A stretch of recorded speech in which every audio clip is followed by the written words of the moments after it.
I've absorbed this idea like through Adorno and through platypus talks, the idea that, because we never realized communism, we're regressing into rackets. And so part of what's happening at the professor's level is they have to maintain their niche in this Hmm. racket. And so That's true. these ideas can be weaponized against your competitors, and you can't be bothered to really try and educate your kids or students. That's true too. Absolutely. That's true too. No, I mean, certainly that's true. There is like the small differences among academics, quote unquote, intellectually, Mm. not really intellectually, but more, I guess, the level of disciplinary scholarship, whatever disciplinary boundaries, what people think that they're doing. Yeah. Yeah, but I mean, so they, but again, I feel like the disciplines have been in full retreat for a while. I think the disciplines have had a hard time justifying themselves, especially in the humanities and the social sciences. But and then it's only made worse now by the idea of decolonizing the curriculum or some nonsense like that. You know, I mean, it's just a curious. It's a curious phenomenon because it's like I don't think that it could happen as easily as it is now, quite if education itself had been kind of um, evacuated of its substance. So I think that yeah, I don't know who wants an education. I mean, some of my students definitely do. They do. And maybe it was always a minority of students who really wanted an education, but I think that in general, going back to like the 50s and 60s, like that generation, the student activists of the 60s, I think that they wanted a real education. I think that they did in a way that whether rich or poor, regardless of their background, middle class, rich, poor, they wanted something out of their education. I'm not sure that students, whether they're privileged or not, really want an education anymore. And so, I mean, I do think that it's been a long process, this liquidation. And I'm more concerned about at the idea level. I mean, so yeah, I mean, it's true that in Platypus we talk about regression as like, being stuck in capitalism and giving up a kind of horizon of possibilities. But yeah, there were, in the 50s and 60s, there were like alternatives to Marxism that were posed, kind of post-Marxist ideas, like Foucault or whatever, right? Um, but all sorts of things. People were having ideas about the better future, potential better future of society, Mhm. um, in a way that I don't think is the case now, actually. Right. I think, it's just now about how, a better future means the working class having a smaller carbon footprint. That's what a better future means. It doesn't mean, an actual betterment of society. Mhm. Uh, not at all. Um, and I don't think. I mean, maybe the millennials had a moment when they wanted a better society. I think they've retreated from that in a very subtle, unconscious kind of way. Mhm.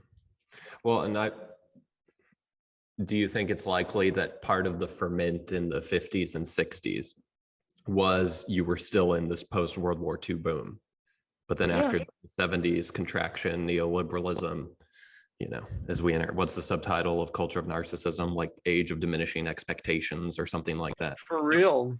For real. I think definitely. I think that that's definitely true. And again, that seemed to have been reversed for a moment with the millennials. In other words, it did seem like the millennials wanted more than my generation dared to hope for. And is that, or politically, are you talking about Occupy Yeah, or I'm just everything. I anti-war? feel like the way they were offended by the war on terror, which was stupid in a lot of ways and naive, but it was also authentic, and of course, it was true. that the war on terror was a debacle that only made things worse, right? And in other words, it was an implausible idea. We're going to democratize the Muslim world and get rid of these right-wing fundamentalists. Like that, it was sort of on the face of it a kind of an implausible idea. And for me at age 12, being surrounded by Republicans that wanted a kind of Christian fundamentalist version of the Taliban. But these people are going anyway. Yeah, I mean, maybe. I'm not quite ready to concede that whether they, whether Christian fundamentalists are quite the same, because I don't think that they're ever quite as radical. No, I mean, they're so influenced by liberalism that they are. I mean, I guess I've always thought that the Islamic fundamentalism was ephemeral, meaning I thought that, I mean, not to say that it can't have a huge impact. It can have a huge impact, mostly in the Muslim world, right? But I also thought, it's like what's going on in Iran right now, which is that a young generation of people don't want to live in a theocracy, right? And so it is kind of like, can you keep this going more than a generation? Probably not. Probably can't. Right. And so, I mean, in the long array of history, because this is how I've learned to think about these things. As a Marxist, I've had to think about things in terms of centuries and decades, not years. I just thought the Muslim world is not going to be Al Qaeda and ISIS. Not really. Not for any considerable length of time. Maybe for a generation, but I didn't even think that. And so, the whole thing was a little bit whatever. And again, I do think that the millennials were shocked, again, in a kind of ugly, naive way about, they were just like, we're going to torture people in Guantanamo Bay. And it's like, yeah, you're going to torture a few hundred people in Guantanamo Bay, maybe a few thousand people at black sites around the world. That's not the biggest crime being committed in the world. It isn't. It is crazy and outrageous and counterproductive for sure. But, it's not, if that's all they did. But no, instead they threw these countries into civil wars with hundreds of thousands of casualties, and that is just clearly like, well, surely we don't have to accept that. Except maybe we do. I mean, look at what's going on in Ukraine with Russia. And of course, throughout this whole period, there were various civil wars in Africa and the Congo. I mean, this stuff does go on. And, so, but again, the kind of optimism of like, well, we don't have to accept that as an inevitable world. And we don't. We actually don't. These things are in some way avoidable. They are, and therefore are criminal. These are atrocities. These are crimes. But I feel like we're far from that moment of just even the ugliness of the naivete of we don't have to accept this. The way the 60s generation didn't want to accept Vietnam. That was, there was a kind of naivete to that. There was a kind of ugly naivete to that. But there was also a kernel of truth to it, which is that the war in Vietnam was a gratuitous slaughter that might have not been in any way inevitable. Sure. So, and so I kind of feel like, okay, but where has that gone now? Where's that just little bit of optimism, little bit of hope, little bit of we can do better? Where is that? In 2022, where's that? Seems gone. Well, and that's why we wanted to interview you, is how do you hold on to Marxism at this late date? And this throughout all these decades? See, it's easier for me because I've been doing it my whole life. Right? It's easier for me to hold on because I've been through the ups and downs a few times now, right? The only question for me, in currently, like in recent times, but also really in the entire time of like Platypus.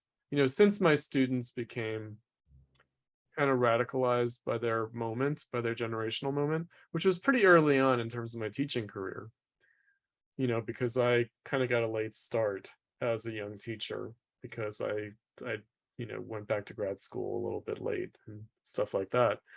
Um, I do feel like what we're kind of faced with is the legacy of these ideas and how will these ideas be preserved going forward, rather than how will they be actualized right now. I've always throughout my life recognized the distance from these ideas of present social and political possibilities, but nonetheless the vitality of the ideas, despite the fact that they're not immediately applicable.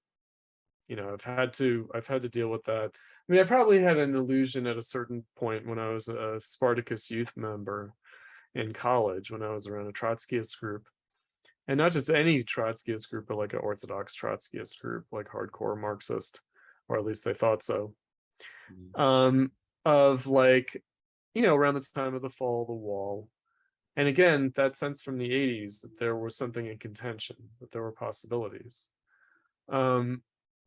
But again, not immediately, but in some foreseeable way, in some, horizon of history that, was foreseeable in some way. But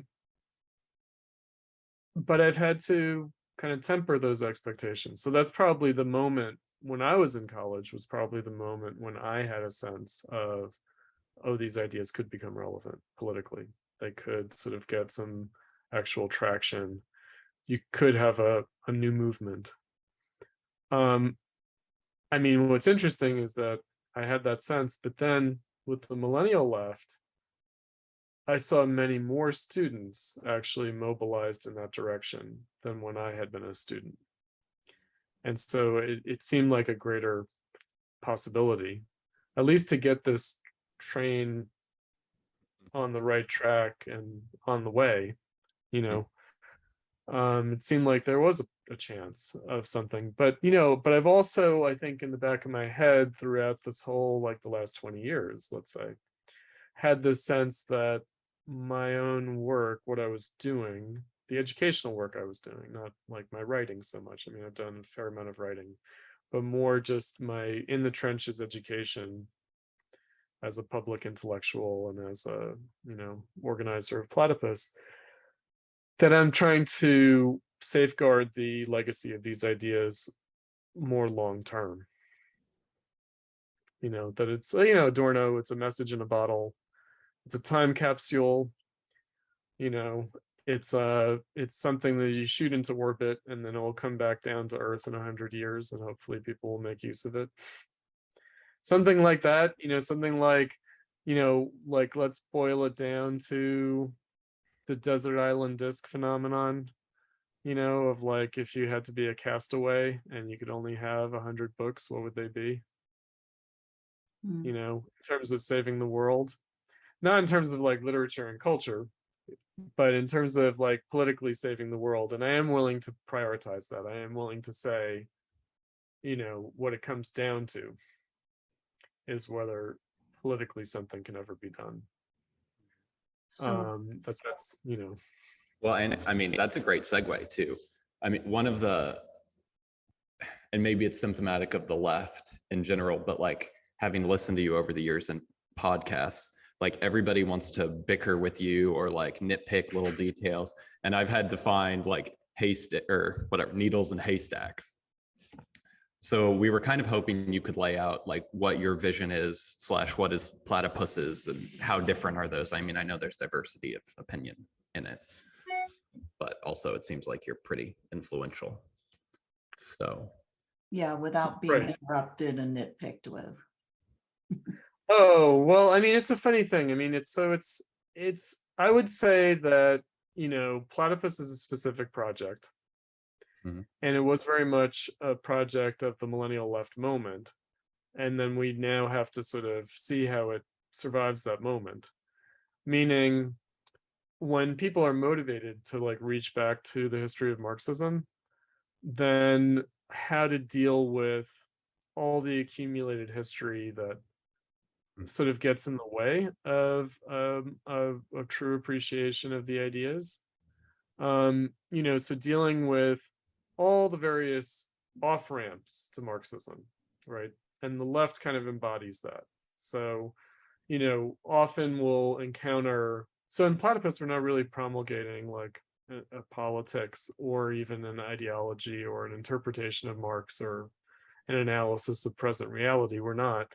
It's very via negativa. It's very much about curating the existing left, just to get a lay of the land of how all the various tendencies on the left represent off-ramps from Marxism that the last 100 years have accumulated. So the left has many forms of, we don't want to be Marxist like that. We don't want to be orthodox Marxist. Well, Marx is good, but now we know this and that, and we have to go beyond Marx, or we have to be at variance with Marx. And so whether it's Trotskyism or Maoism or Stalinism or social democracy or just plain like radical liberalism or regular liberalism or anarchism, or like conservatism to a certain extent, like avowed conservatism, which doesn't have to trouble itself as much as people who think of themselves on the left.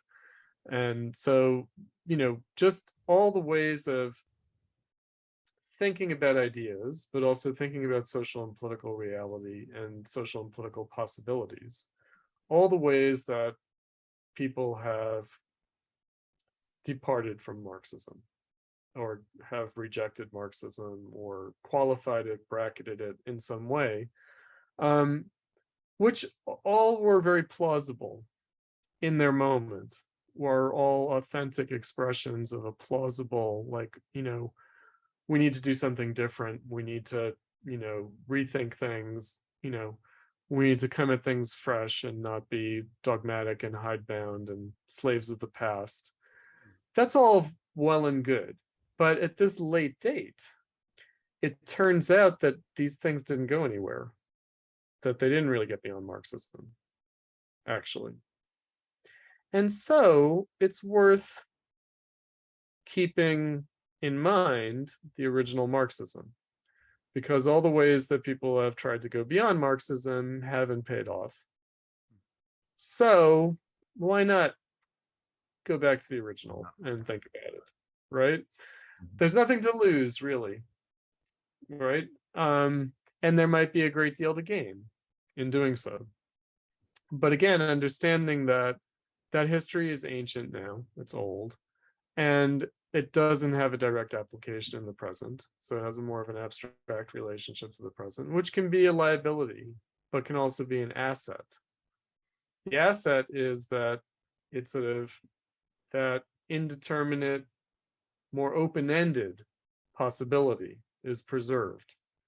Meaning, yes, Marxism was bound to its historical moment, but if these ideas still resonate, still seem plausible, still seem to speak to the world that we live in, then maybe there is something more open to it, that's not just pegged to the past, that's not just bound to its moment originally in the past. So there's that aspect of it, which I think is very important. That Platypus tries to keep that tension, the tension between what made all these departures from Marxism plausible, how do they still remain plausible to people, but also how is Marxism still plausible in its original form? And how do we think about the tension between those things and think about that as a phenomenon of history? How to deal with the world that we live in as the product of the past, product of the failure of the struggle for socialism, raises all sorts of questions. So it seems like a kind of productive, fruitful terrain between these two poles of various post-Marxisms and the original Marxism historically. So that's Platypus. Platypus is a very intellectual, almost academic exercise, even though it's not really part of academia, official academia, but it does have this kind of thinking, talking about things, hosting the conversation on the left, that aspect of it. Obviously, that's not sufficient to get anywhere politically that I might want to get to. Right. So I, of course, would like to, I'm not just a Marxist, I am a socialist, actually, politically. And and by that, what exactly do you mean? I think that this society still stands under the task of realizing the potentiality of capitalism, right, and not succumbing to its pathologies, right? So I still believe that this society is afflicted not by bad ideas or bad practices or bad attitudes and bad psychology, but by an actual contradiction. Which I is? think that we suffer from the contradictions of capitalism, the contradictions between a kind of bourgeois, enlightened, liberal, democratic, civil society spirit of cooperation and cosmopolitan, universal, humanistic brotherhood, solidarity. I do think that that is an objective tendency of the society, that the society does generate that, while it also contradicts it and undermines it in a very harsh way. And it does that by the vicissitudes of what the process of capital accumulation requires. Yes. So in other words, I think that capitalism has a structural problem where to keep itself going, just as it is, requires massive destruction and crises. I mean, that's one way of looking at it. Another way of looking at it is that we don't have a kind of like the bourgeois spirit is inadequate to deal with the problems generated by capitalism. Right. So we're kind of helpless in the face of capitalism, meaning it's not that capitalism like must necessarily be destructive, because nobody wants it to be destructive, really. It just is. And that we're not able to prevent its destructiveness with the means at our disposal. We really don't have the means at our disposal, practically, intellectually, theoretically, to prevent it from being destructive. Is that what you meant by the bourgeois spirit? Is that yeah. So it's this funny thing, it's like on the one hand, the bourgeois spirit is inadequate. On the other hand, it's the best we have. And would it be fair to say that like all your critiques with the different kinds of the left and, even your parents and your upbringing, it was all of that is imbued with this bourgeois spirit, right? In different inflections. It is. I mean, there are obviously different levels, different, layers to this in social and political reality. But right. In other words, we live in a society where people who all want to do the right thing are going to inevitably clash over that. Right. And so the question is, where does that conflict lead? What is the result of it? And I understand the struggle for socialism as, at least potentially, a more productive way of pursuing the contradiction and the conflicts that result than what we've come to accept as ordinary politics in capitalism, which is, you mentioned the rackets.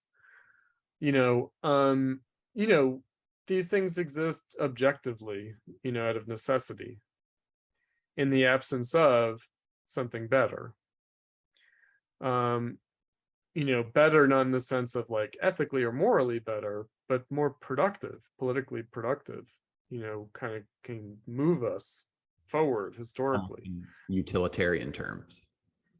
Yeah, in utilitarian terms, absolutely. So, I think that there might be major conflicts, strife, even violence involved in the transition from capitalism to socialism, where the struggle will be among people who are fighting over socialism, like different tendencies, different, political disagreements, conflicts within, the struggle for socialism, where everybody's agreed we want this goal, but they disagree over how to get there. Now we have bizarre struggle over human rights, civil liberties. We have basically a struggle over bourgeois goals, that then get very distorted or something. I mean, that's where I feel like, even the terms of things that are very self-consciously anti-bourgeois, anti-liberal democratic, like theocratic, like fundamentalist stuff, or like crazy racial, like fascistic type stuff, like, like Alexander Dugin kind of notion of like the inevitable struggle of like races and cultures and civilizations, that all of that is just a sort of a massive, diluted, distorted expression still of bourgeois right, of what, Hegel would call bourgeois right, or Marx would call bourgeois right. Meaning the actual presuppositions of it and the actual social reality that it articulates and expresses is still in bourgeois social terms, which is that what they want is a kind of adequate form of a relationship between the individual and the collective in a society of cooperation. And you're saying that even in spite of, I don't know much about Dugin, but I think I know his type. So you're making the argument that Dugin, even if he has this kind of esoteric Oriental mysticism, like Slavic, Russian, Christian Orthodox, Eastern like Orthodox, landlocked people versus like ocean dwelling people, and and we're in this like clash of civilizations, and our angels are above us fighting. You're saying even people that imagine that they're living in this kind of pre-modern or postmodern or whatever it isn't a modern secular atavistic, eternal, that the Russian people are the people of the steppe, right, and the Anglos are the people of the high seas or something. I mean, it's just, but even that is in a mystified way modern and bourgeois. Absolutely, definitely. I think it's just conditioned. The reality that they're trying to wrestle with is essentially, you get the benign version of multiculturalism, of a kind of multicultural pluralism. In other words, the kind of agony of, like, I don't know, Russian nationalism is, can they live in a world with other peoples without being stomped on, right? And that's a legitimate thing. It is, I guess, like, in other words, like, what are the terms under which we're going to reconcile to each other's existence, right? But I do feel like that's a modern concern. Like, I don't, I mean, I guess there are people who believe in some kind of ultimate racial suprematism where it is about wiping out the other peoples, but I'm not sure that that's even what they want. I think that what they want is just a situation where there isn't an international hierarchy, to such a great disadvantage of peoples who have been the losers of history. The Russians, the Chinese. It's like the century of humiliation, right? The whole idea that the Chinese Revolution is not about getting beyond capitalism, but about China freeing itself from the century of humiliation, before the revolution. Sure. And and again, Russia was it was invaded by Napoleon. It was invaded by the Germans in World War I and by the Nazis in World War II. It was extremely traumatized, and it was devastated by neoliberal capitalism after the fall of the Soviet Union. It was. I mean, these are countries that experienced massive traumas. are we surprised that they reach for crackpot ideologies that are about racial survival? And then, the dominant capitalist world are just like, well, we got to contain these people until they can get with the program of like liberal pluralism and multicultural cosmopolitanism. But also, That's true. we're going to need that gas. Well, sure. And they want to sell it anyway, so, but I feel like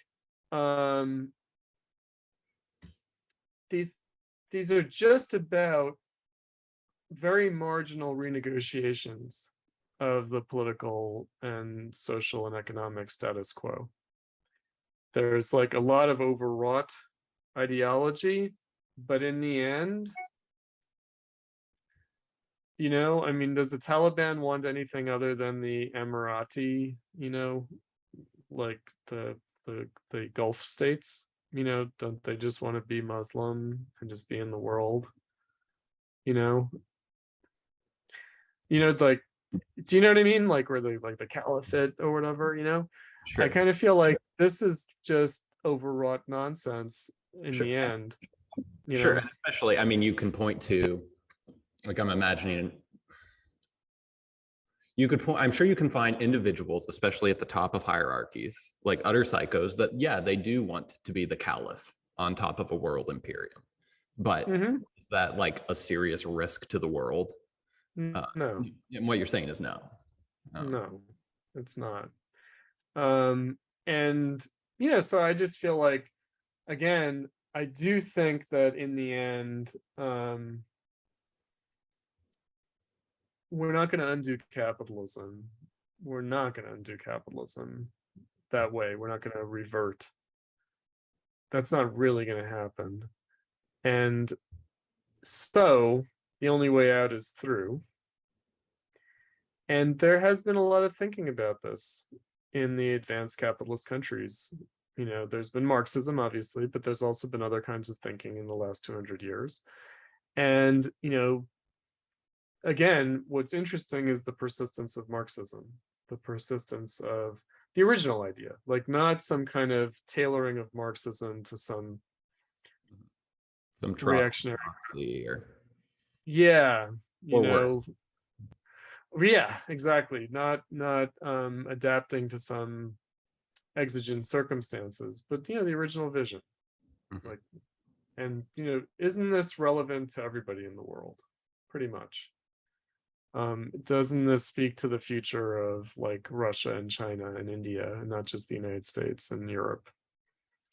I think that it does. I think that, I think 50 years from now, people are going to be like, yeah, what was that Marxist thing again? So the only thing that keeps coming up in my mind, because I generally, that argument attracts me, but then I think of the environment and the destruction that's been wrought by capitalism that looks like we're at that, arguably, we're over the tipping point, and we're looking at some major environmental catastrophes down the road that may force a change in the way that we do things. How does moving forward into socialism, how can that square with the concern for the environment? You know what I'm saying? Because if it's going to take what's been built up by capitalism forward and use it totally in line with that, for everybody, isn't that inevitably going to perpetuate the environmental problem? Well, I think there's going to be green capitalism. That's what I think. In other words, I think the capitalists themselves are going to, try to solve the problem. And that includes, the politicians who are willing to just tinker with the basic social order that we have, So I think that there will be green capitalism. And whether that will be sufficient, I think there are a couple of ways of thinking about it. One is that the massive environmental catastrophe is never going to happen. The other is that it's kind of already happened. we're just going to be dealing with the effects, the ramifying effects moving forward.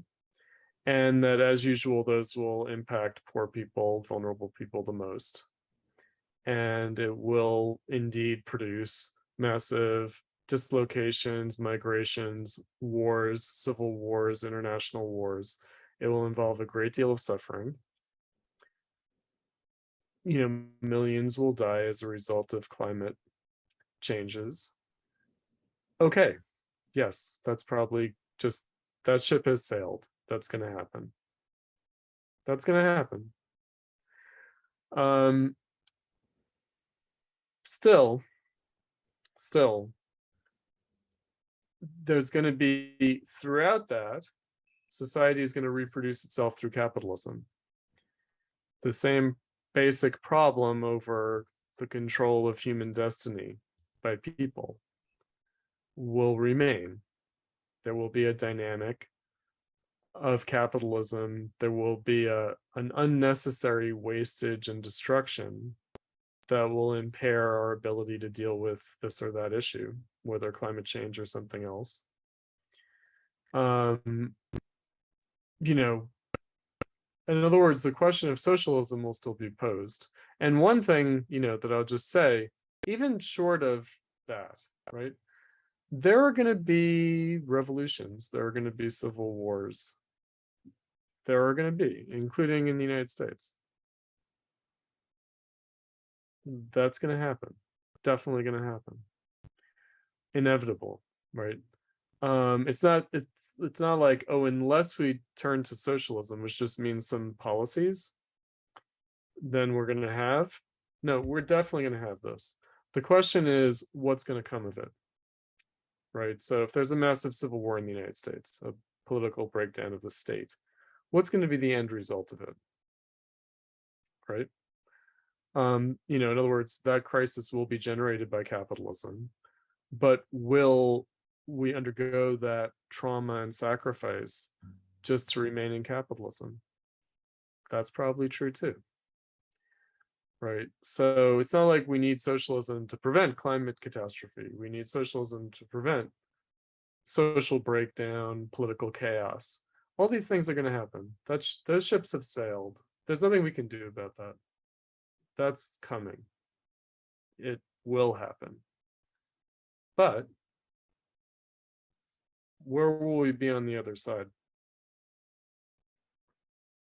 And that's what I'm thinking about. I think here's where maybe I differ from you, and I'm open to, part of me would really like you to change my mind.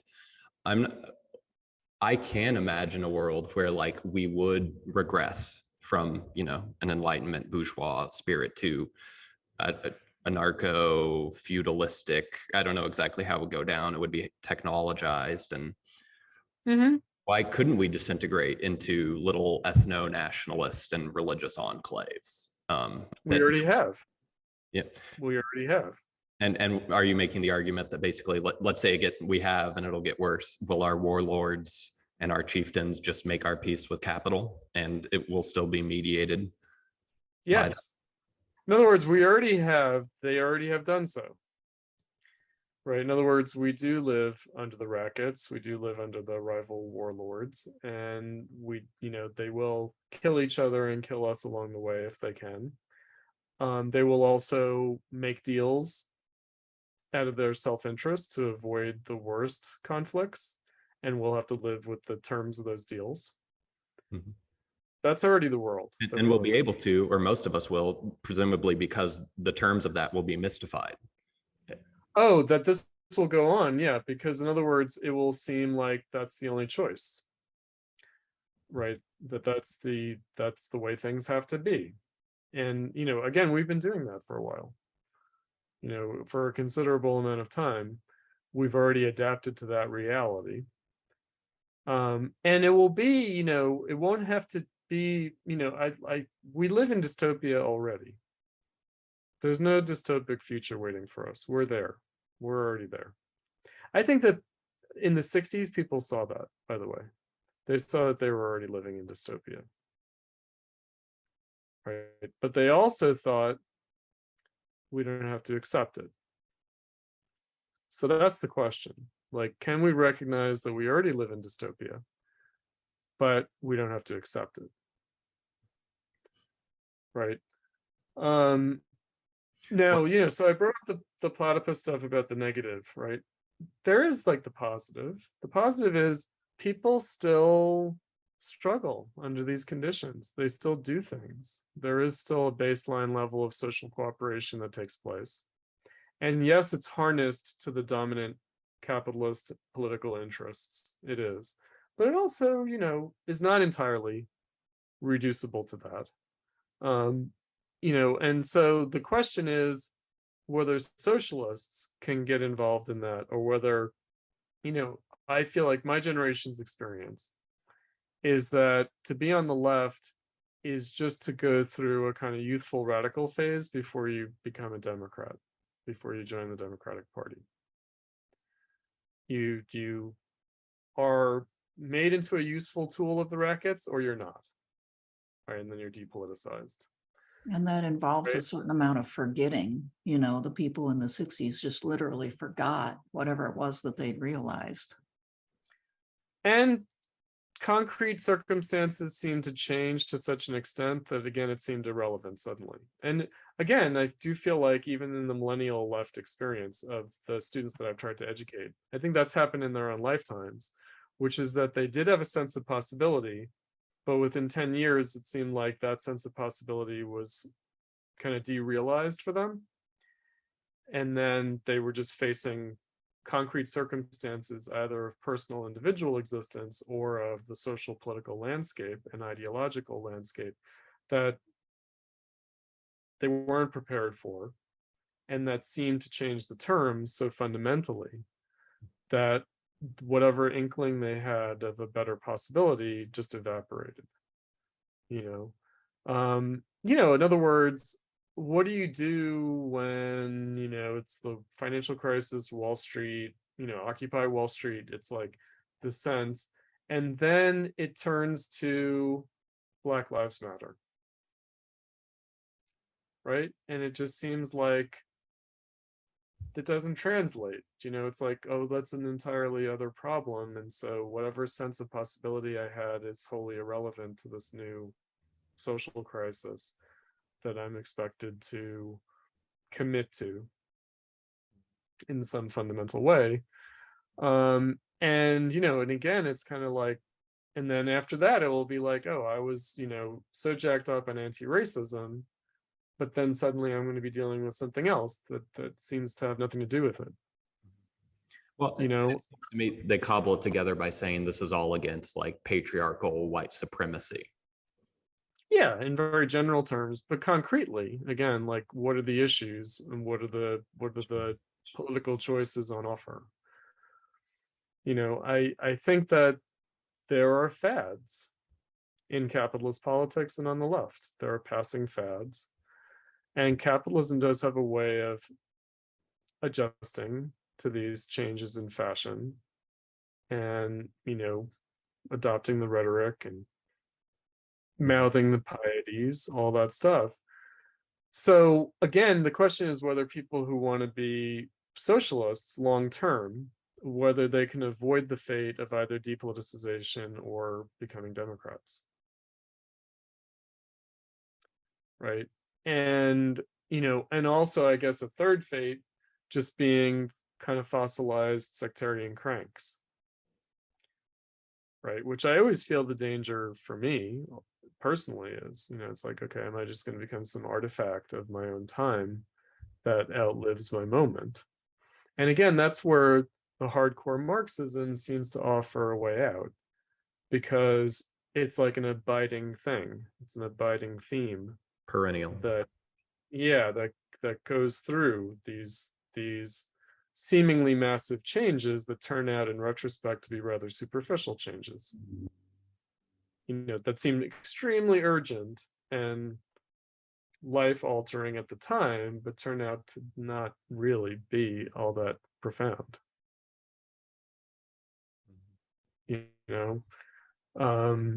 And so, can we get people to commit? Because, the other side of it, the practical side of it, the more, like political as opposed to just intellectual side of it, would be, can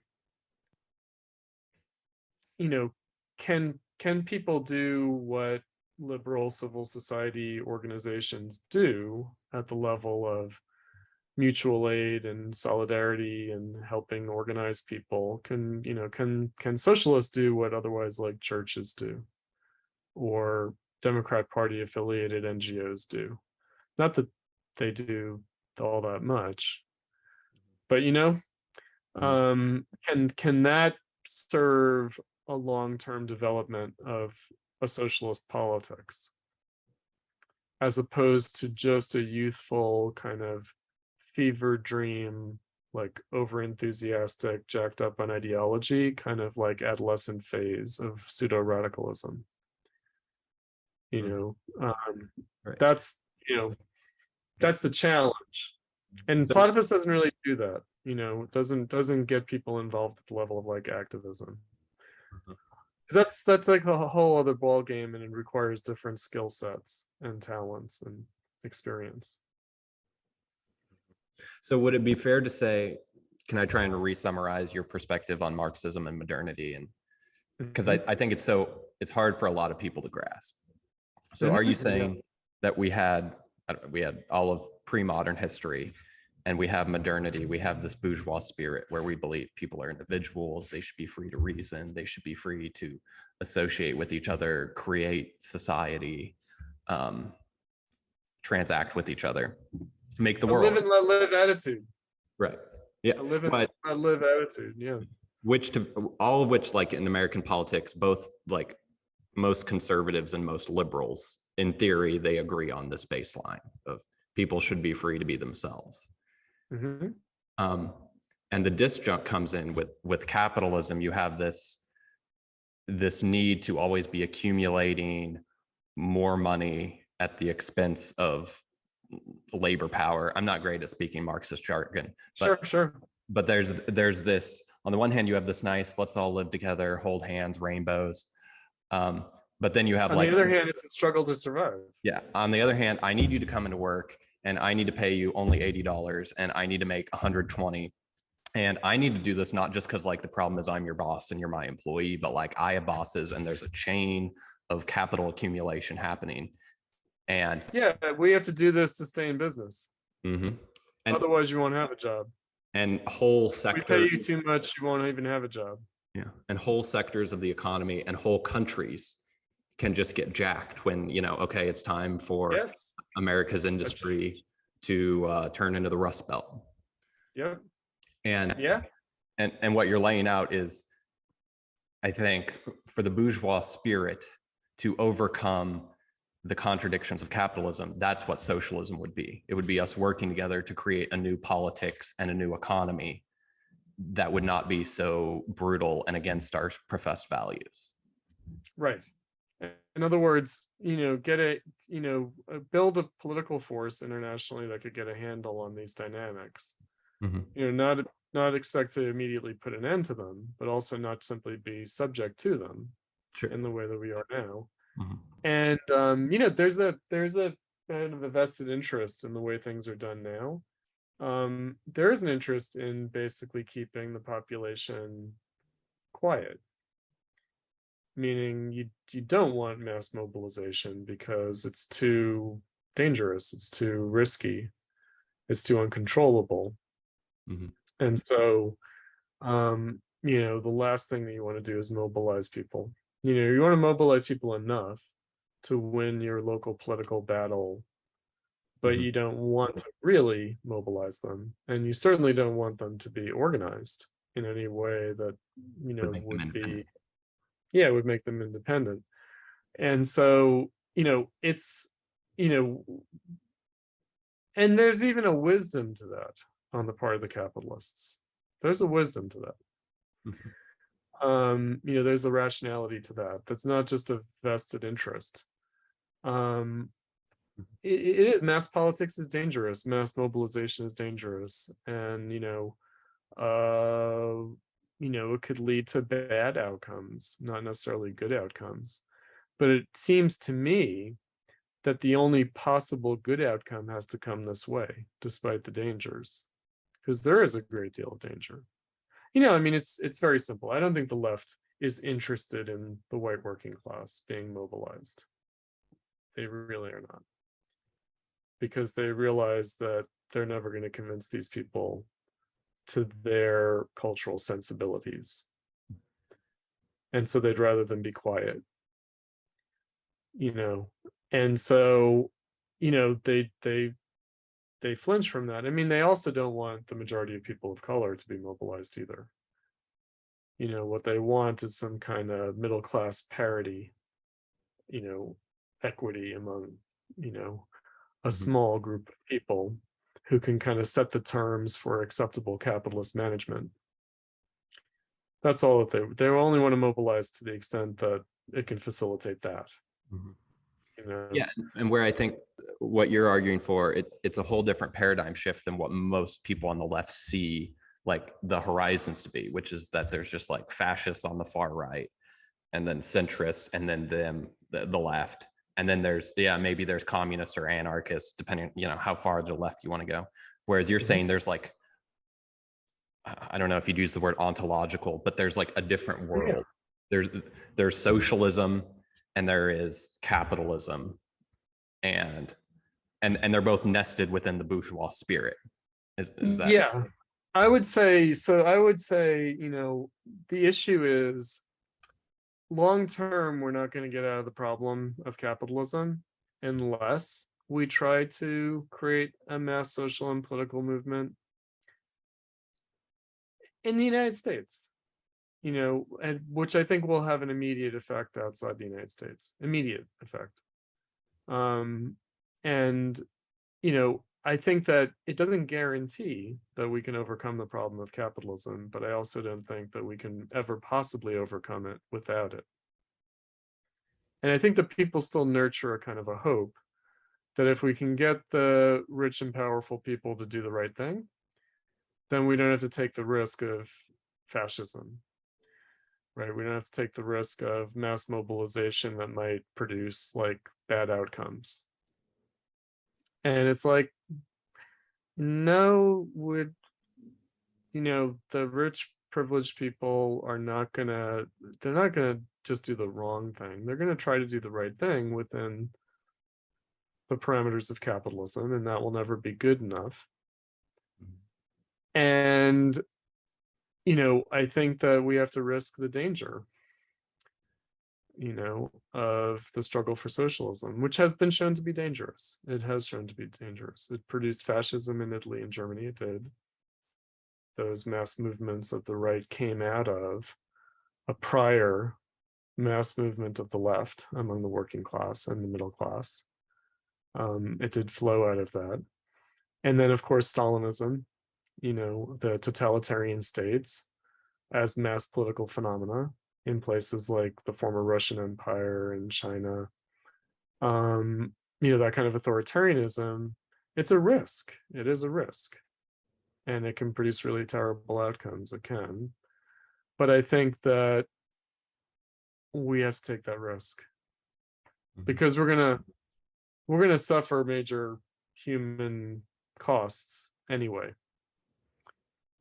So we have to take the risk of political responsibility as opposed to something that we can just say, oh, it just happened. No one in particular is to blame.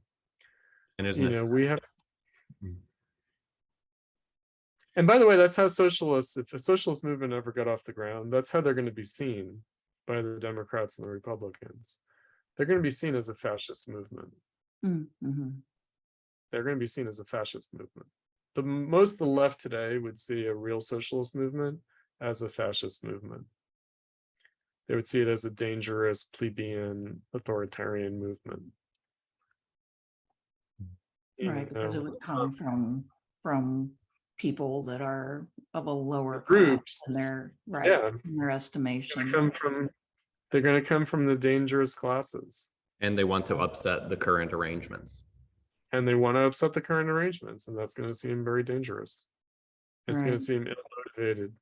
ill-motivated, not only ill-conceived, but ill-motivated. And And, you know, that's going to be like the black poor are going to be seen that way too, not just the white poor. and so As is this insight why you've always been able to be more charitable to Trump and his supporters? Like, clearly you're not a fan, and like to some extent it feels like you're trolling the left, but it is that you see there is some like socialist potential there, even if it's not actually going to come to that. I mean, I don't think there's a socialist potential there. I think that if you can't deal with Trump supporters, you're never going to be able to deal with the working class. Mm-hmm. It's as simple as that. You know, including like the Black and Latino Trump supporters who just seem like, holy shit, what are we dealing with? Right. But like, you know, the women who support Trump, the gays who support Trump, the white straight males who support Trump. If you can't deal with these people, you have no business in socialism. What you have business in is capitalist technocracy that keeps the working class quiet. That's what you have an interest in. If you can't deal with the Trump supporters, because Trump is nothing. Trump is milquetoast. Trump is not a fascist. His supporters are not a fascist. The fact that people think that shows how little they're able to deal with people. Right? I mean, Trump is a centrist. You know, he was rejected by the Republican Party, not for being too extreme, but for being too much a Democrat.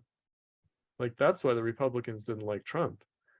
And the Democrats don't like Trump because they see him as a threat, a competition. Right? They see that he's the key to the Republicans getting a majority that otherwise the Republicans have a hard time getting. Right? That he's stealing support from the Democrats. That's why the Democrats hate him. And it's not because he's extreme right wing. He is not. He definitely is not. And yes, some extreme right wing people have crawled out of the woodwork to support Trump, but not consistently. And, you know, so I always thought we need to demystify Trump and sort of, you know, like dehystericize the reaction. So no way, you know, was Trump representative of fascism or kind of socialism. But then again, I don't think Bernie Sanders represented socialism either. Right. I think that what they represent is an attempt to change the neoliberal bipartisan consensus status quo. And any attempt to change that is dangerous. It is. It potentially upsets the electoral system, at least, and potentially creates social problems that they're unprepared to deal with. It does. And so, you know, they just have this kind of demagogic, you know, and by the way, capitalist politics is always engaged in that. I feel like maybe there was a time starting in the 50s, maybe up until relatively recently, where they tried to like not engage in hysterics. But prior to that, like if you look at the 1800s or you look at the early 20th century, you know, like Truman called Thomas Dewey, a liberal Republican governor of New York who was running against him for president. Harry S. Truman called him a fascist in 1948. Right? You know, so I think there was a time when they kind of cooled it on that, you know, a little bit in mainstream politics. Now that kind of hysteria has come back into mainstream politics. The left has always been hysteric. The left has always used overblown rhetoric and stupid demagogic nonsense, mostly to appeal to adolescents and their mindset, you know.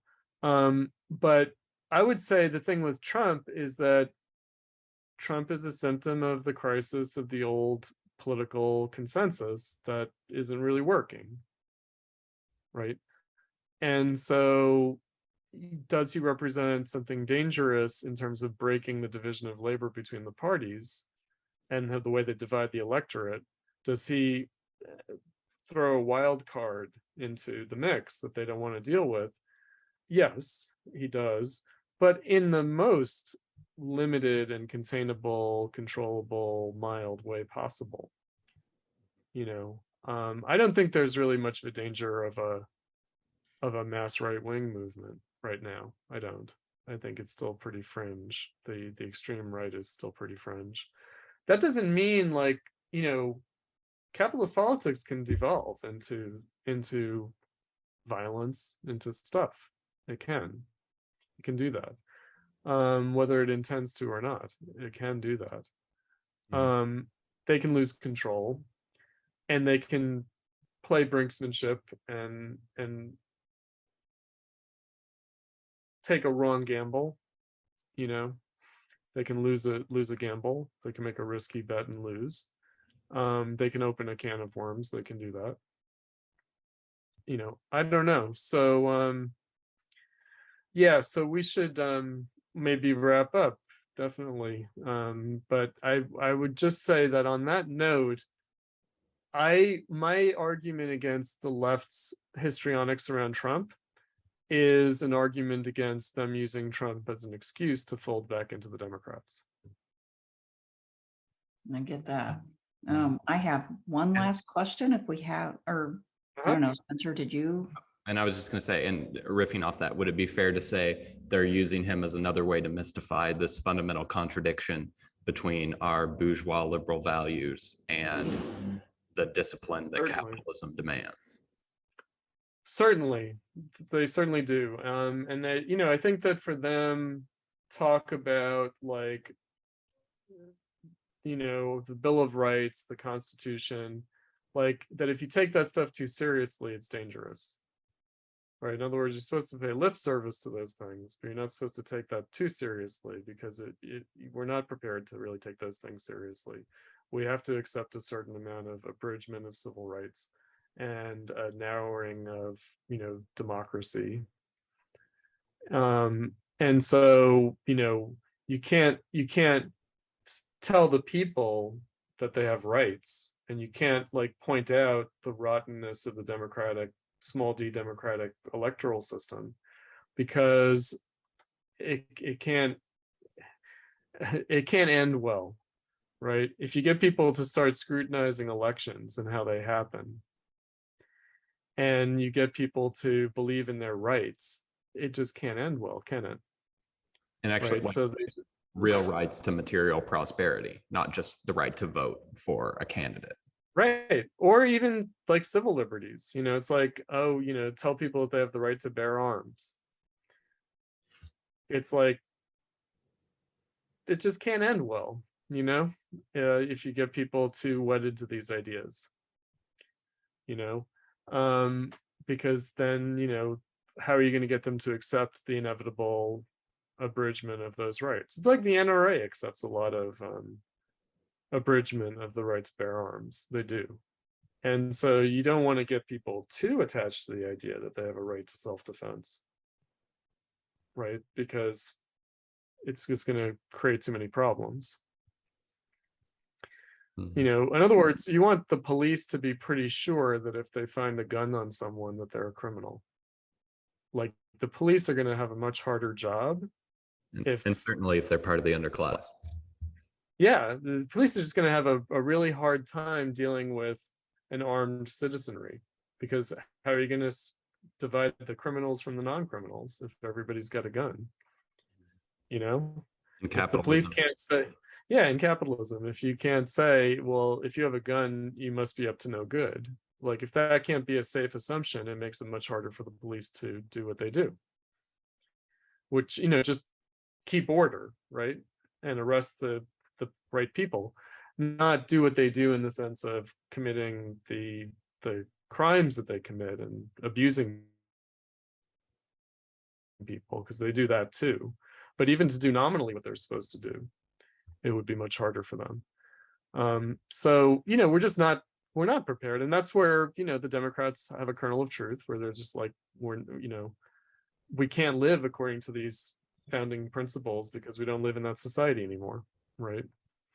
It's not 1776 anymore. Of course, they're right about that. You know, those principles don't apply in a modern capitalist society. They don't. Right? So, you know, again, I just feel like, you know, or even foreign policy. You know, can we question a policy of containing Russia or not?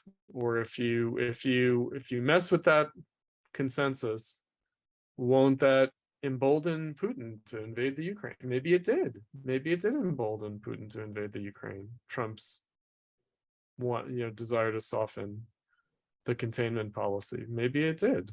create a window of opportunity for something bad to happen. Maybe, right? So, but again, like, just think about it, how little we can question things, really, because they're struggling to keep a lid on all sorts of things, So this is kind of moving in a different direction, but I did want to make sure I ask this before we go. So Spencer and I are interested both in serious Christianity and serious Marxism, and Mhm. we have attempted to kind of put the two together. We're aware of the sort of left liberal tendencies of, for instance, Catholic worker and liberal theology, and the fact that that's not good enough. And we know we're in kind of rare territory trying to do this. And I guess it is like you said a while back that Marxism, it provides this continuity. It's kind of like a classic that you can always move back to. There, the same thing could be said for Judeo-Christianity. And I just wonder if, obviously, a lot of people don't understand religion well enough either. Right. Right. What do you think of that project? I mean, is that, and I'm not asking you whether you agree with it or not, but is that a doable project in your view? And just what is your reaction to it? It's tricky. So I know that when you emailed me, you mentioned this as a potential topic. And I did feel like if we talked about that, I'd have to put on my Nietzsche hat or something, or my Nietzsche mustache or something. And, and say, beyond good and evil. In other words, you could see Nietzsche as a negation of Christianity. You could also see him as a kind of fulfillment of Christianity, as a kind of following a logical conclusion. And of course, it's not just Nietzsche, it's really modern society. And as the issues of which are articulated by Nietzsche in a useful way, I think. It's also the Hegelian point of bourgeois society being a kind of secular realization of Christianity that simultaneously negates Christianity. It kind of transcends it. So I do think that insofar as the society fails to realize its bourgeois ideals, then the question of Christianity does return. It does. But we have to understand that as like a symptom and as a paradox, right? And because we do live in a post-Christian world. And I think that we also have to be aware of the fact that billions of people in the world are living in a non-Christian world and yet still a capitalist world. Asia, obviously. So like Buddhism, Confucianism, Hinduism, and then of course there's Islam, my partner who's Muslim. There's the Islamic world, although the Islamic world, we could expand Judeo-Christian to be Abrahamic, right? We could say, well, maybe there's this Abrahamic tradition that does seem to have some longue durée historical legacy in the modern world. In other words, you can find plausible roots for modernity in Islam, in Judaism, and in Christianity. You can. You can also, though, in the Eastern religions, right? So, I mean, obviously, Christianity is huge. Christianity is the Western Hemisphere, North and South America. It's Africa. Europe is a Christian, post-Christian. There are considerable numbers of Christians in East Asia, too. But I think that what we'd have to recognize is how the capitalist world, which also means, at least in one side of it, a bourgeois world, has encompassed the human race in a very profound way. Things have been bourgeoisified and also rendered capitalistic despite the different religious traditions, right? And again, that's where I have in mind like Nietzsche saying, well, maybe Christianity is going to devolve into Buddhism, into a kind of worldly resignation. as opposed to a mission of redemption. And of course, what he had in mind was like a Protestant Christianity. I mean, that's his background. That's what he's reacting to. He is reacting to a kind of bourgeois Christianity, a kind of Protestant, and in that way, the Hegelian Christianity, as opposed to Catholicism. I always like to point out the Counter-Reformation also made Catholics Protestant. In other words, it was the Protestantization of Catholicism, the Counter-Reformation. In other words, it kind of rationalized Catholicism as Christianity in the bourgeois era. So I do think that we do need to be able to grasp history in a cross-cultural, multicultural sense. And we have to recognize the difficulties in trying to recover a pre-bourgeois or even early bourgeois perspective. I do think that we leave off bourgeois society before capitalism in the secular age, in the Enlightenment, in a kind of a post-Christian moment. Kant and Hegel, are they anti-Christian? No. Are they Christian? No. And then in the capitalist era, I do think that we stand with Marx and Nietzsche in this kind of ironical relationship to Christianity, where capitalism is a kind of fulfillment, but it's also a negation of that Christianity. Now, that's one way that I have of thinking about like our kind of deep cultural values and their long historical background, and how one can find a long history to the values that animate the society today.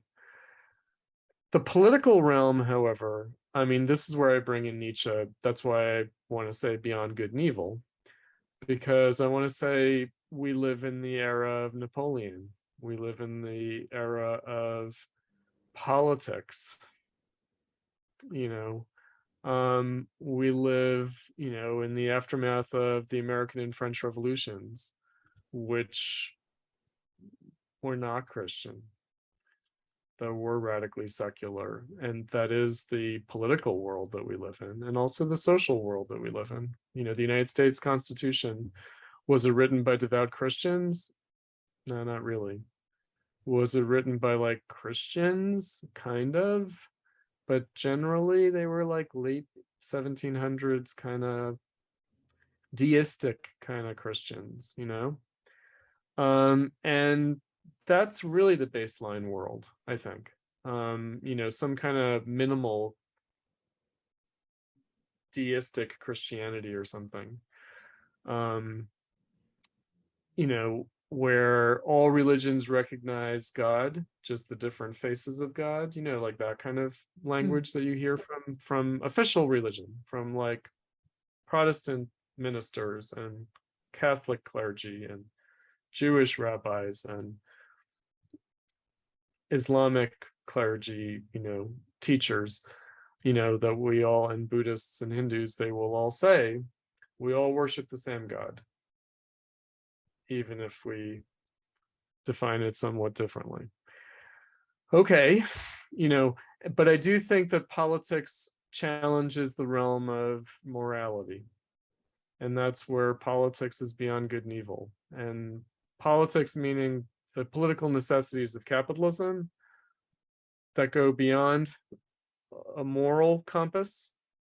The struggle for socialism will also necessarily do that. It will have to defy a moral compass.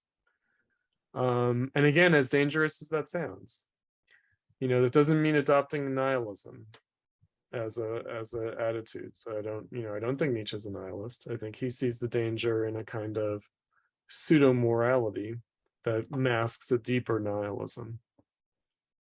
Right. So I do think that we're, the spiritual struggle of our age is essentially a political one, and is not reconcilable to a moral estimation.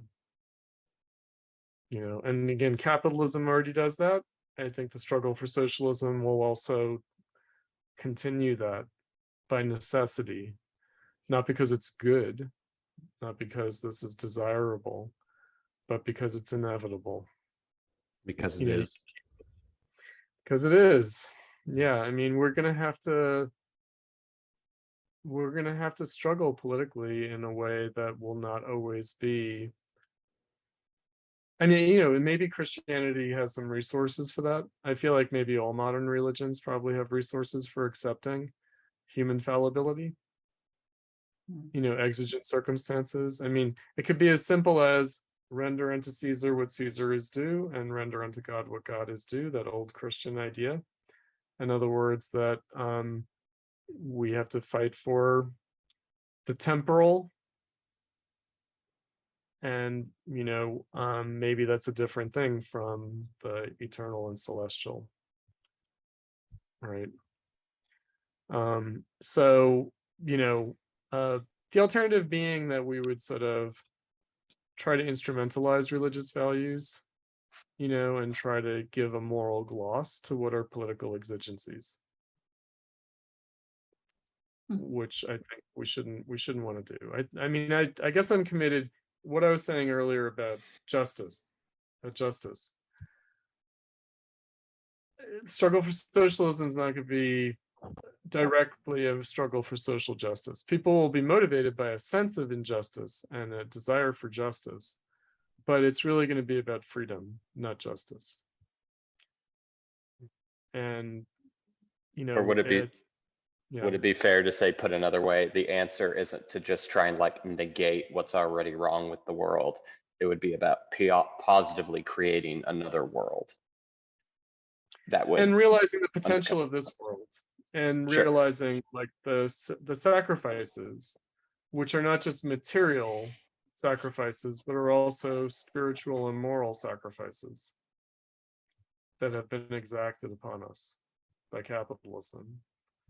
The question is, what is it all going to amount to?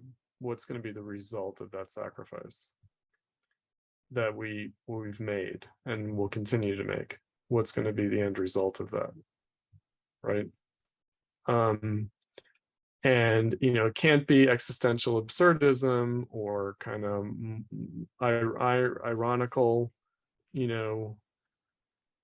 distance, or a kind of purely individual spiritual retreat. I mean, those are always available, those are always there, but politics demands something else, I think. And that's why I think, that's why I'm not very sanguine about the reconciliation of religion and politics.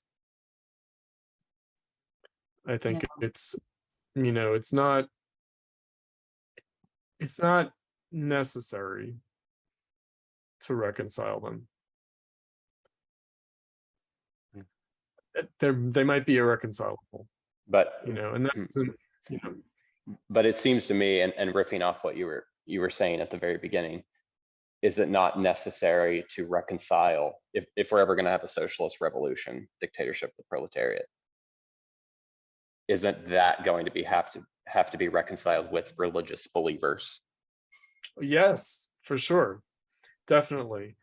But again, I think that yes, right. And so it's not about being anti-religion. It's not at all about that. It's about recognizing that, generally speaking, religion is going to cause people to resign themselves to their fate or turn away from politics with a healthy disgust, right? If people remain in either of those places, we can't do what's politically necessary. So we need enough people to say, I need to struggle in the here and now, right? And I need to, not violate my moral principles, but also, maybe ask God's forgiveness for things that have to be done. Yeah, well, they're which we're already doing. Yeah. People are already doing that, right? So I'm just saying, it's not like socialism has to handle this in a very profoundly different way. It doesn't. But maybe we can be more truthful to ourselves about that compromise. Oh, yeah, that Mhm. would be good. Yeah, You know, honesty. yeah, just honesty about it. Mhm. Which again, I think seriously minded religious people are actually capable of that honesty. So I'm just against the demagogic abuse of religion. Mhm. Yeah, well, I think we agree with that. There's so much resources there, so many resources, I should say, for organization that have been sort of blown apart, especially in American Christianity, but they're still there that, I Yeah. would love for them to be used to move society forward rather than, I don't know, in the other No, direction. but they're wise. I always like to point out, like around immigrant rights, whether it's evangelical Christians or the Catholic Church, like they help immigrants, they help illegal immigrants. And they break the law to do it. And they operate on both sides of the border. And they're just driven by a desire to help people. And, but yet they also know how to navigate things so that they're not just breaking the law, so it's not like some kind of spectacular civil disobedience. They just do it quietly. They just do what has to be done to help people. And socialists have to be able to operate that way. Right? Right. They need to be able to operate just exactly that way and be as sure about what they're doing as the Christians are in what they're doing. Right? But we need like a historical sense of mission that gives us a stable sense of purpose in the way that religion does for other people. Mm-hmm. And it would be nice if down the road there could be genuine cooperation, even if there isn't Right. complete. Exactly. There's no reason why there shouldn't be. There's no reason why there shouldn't be cooperation. Absolutely. In other words, like just at that level, if one were to engage in like immigrant rights type of activity by socialists, you would have to work with these religious activists and organizations as well. Mhm. You'd have to have a modus vivendi. And I think that it would be completely possible. I mean, would you be in some ideological competition? Maybe, maybe not. In other words, maybe, socialists can reach people in terms of keeping them active in a way that the religious people can't, and vice versa. The religious people keep people active in a way that the socialists can't, at least at first. So, I think again, it's like, and we have to understand that that's just very different from the way religion is mobilized by the capitalist politicians. Oh, definitely. Yeah. And So we can't I'm sure like the cause of sort of writing the Christianship is about as bleak as writing the Marxist ship at the moment. So yeah, totally